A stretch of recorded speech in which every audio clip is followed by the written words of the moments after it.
Echo world project అండి. Srisailam highway Kandukur దగ్గర Nedunuru village back side అవుతుంది ప్రాజెక్ట్. సో కంప్లీట్గా ఈ ప్రాజెక్ట్ వచ్చేసి కాన్సెప్ట్ బేస్డ్ ప్రాజెక్ట్ అండి. సో నేచర్ని రిలేట్ అయి ఉంటుంది ప్రాజెక్ట్ కంప్లీట్గా. సో వీకెండ్ హోమ్స్ కానివ్వండి, లేదంటే లేదంటే ఇన్వెస్ట్మెంట్ వాళ్ళకైనా కూడా ఈ వెంచర్ అనేది చాలా బెస్ట్ సూటబుల్ అవుతుందండి. సో వీకెండ్ హోమ్స్ కోసం ఎక్కడెక్కడికో 100 కిలోమీటర్లు వెళ్తూ ఉంటారు. సో ఔటర్ రింగ్ రోడ్ అవతల RRR లోపట మీకు కందుకూరు నుంచి నేదునూరు విలేజ్ బ్యాక్ సైడ్ అవుతుందండి. ఒకవైపు అంతా కూడా 4000 ఎకరాలలో రిజర్వ్ డొమెస్టిక్ ఫారెస్ట్ ఉంటుంది. ఇంకోవైపు అంతా కూడా మీకు 4000 ఎకర్స్ రిజర్వ్ డొమెస్టిక్ ఫారెస్ట్, ఇంకోవైపు అంతా కూడా హిల్స్ అండ్ మౌంటైన్స్ ఉంటాయన్నమాట.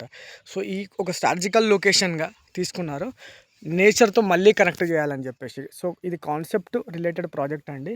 సో ఎవరికన్నా నేచర్తో మళ్ళీ కలిసి జీవించాలి అని అనుకుంటే వాళ్ళకి వెంచర్ బెస్ట్ సూటబుల్ అవుతుంది. Thank you so much.